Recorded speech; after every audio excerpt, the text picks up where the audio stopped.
The state Senate approves of a bill that would ban phone usage in public schools. Local leaders make plans to commemorate Framingham Fest in October and a look at tasty harvests, a staple of local gardening education.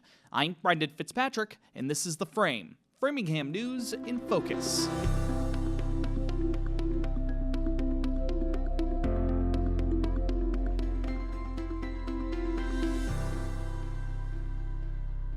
Hello and welcome to The Frame, an initiative of Access Framingham. As the calendar has now turned over to August and as students will be preparing to go back to school, we wanted to start with a story out of Boston this week, as legislators on Beacon Hill are contemplating a bill that could change how classrooms look as soon as this time next year. This past Thursday, July 31st, the Massachusetts State Senate voted 38-2 to approve of a bill that would put a statewide ban on cell phones in public schools. If signed into law by Governor Maura Healey, public schools would have to implement a so-called bell-to-bell ban, prohibiting phone usage during the entire school day, with lunch and recess periods included, though certain exceptions would be provided. Massachusetts is one of 17 states in the U.S. without any official law, order, or policy on the books related to phone bans in schools.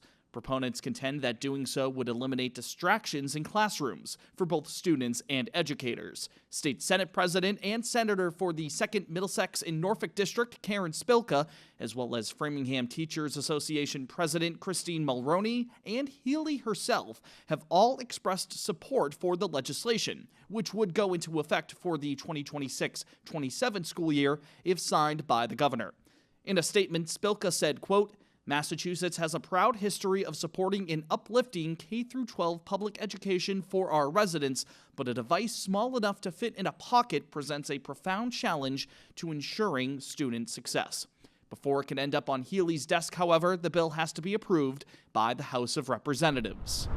Members of the city's 325th anniversary celebration committee continue their work towards planning the upcoming Framingham Fest. The free event, which is set to take place on Saturday, October 4th on the Center Common, will be showcasing local businesses, artists, and organizations as Framingham continues to celebrate its 325th anniversary of incorporation. Planners of Framingham Fest are inviting groups, businesses, and agencies across the community to take part in the festival through booth spaces on the Common.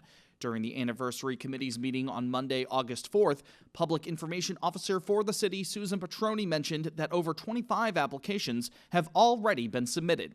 Applications from all interested parties are due by September 15th, with priority consideration being provided to entertainers and food vendors until September 5th, though applicants should know that space is limited.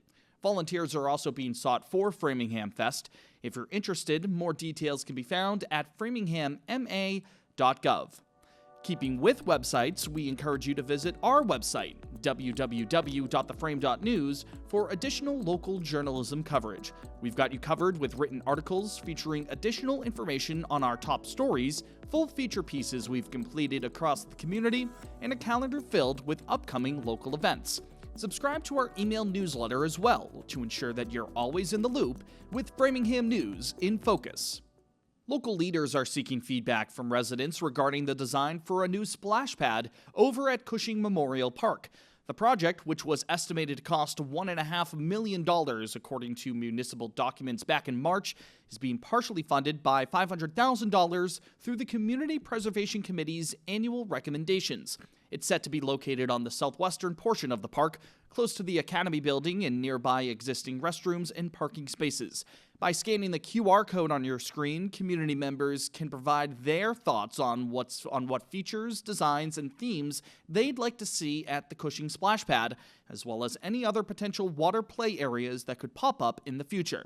The survey will be open until Monday, September 30th. August 17th will be National Nonprofit Day here in the U.S., and the MetroWest Nonprofit Network will be celebrating by recognizing multiple people across the community as NVPs, Nonprofit Valuable Players. Nominations are open as $20 donations to the organization will benefit the work done by the network as local volunteers and advocates are recognized for their work. Executive Director Leah Parker Moldover told us that in years past, often only one person or group would get similar accolades. So we really wanted to introduce a different kind of program that would recognize people more broadly. Basically, everyone who's nominated receives recognition and acknowledgement because we know all of those people are making really substantial impacts and differences. For more details, you can head to MetroWestNonprofit.org. The deadline to nominate an NVP in Framingham and across the MetroWest region is National Nonprofit Day, which again is Sunday, August 17th. Over the past few months, our summer intern here at The Frame, Abigail Myers, has taken a deep dive into a major topic hanging over Framingham and the rest of MetroWest: housing and overall affordability in the region. She's talked with numerous leaders, residents, and stakeholders in the city to find out the roots of these issues, where the community stands now, and what's being done to address these challenges. The full piece will be airing on next week's episode, but until then, we wanted to present you with a preview of her findings. You see the challenge every day. In Framingham, we've done our share in the city of Framingham, but we need to do more. We have a huge housing crisis in Framingham. I mean, you do have a lot of higher income earners, and then you have a lot of, low to moderate income earners who've lived in Framingham as kids, who want to stay in Framingham but can't afford to stay in Framingham. Obscenely high. I don't know how people are paying the rents these days, and I don't know how they're justifying it. Again, Abigail's full deep dive into affordability within Framingham will be airing on next week's episode of The Frame. Until then, though, another sneak peek, this time at this week's Frame by Frame segment. Now is the time, of course, to take advantage of the nice weather before the summer winds to a close. One of the ways many do so is through gardening, which can improve the well-being of not only yourself, but the environment around you. We wanted to learn more about the locally based Tasty Harvests, a project that started following the COVID-19 outbreak and has since become a staple of local gardening education. I educate from the beginning, from seed to all the way in the kitchen, how to use it. When I see a sprout, I celebrate it because it's a celebration of life. They have a journey with us, and then also they nourish us.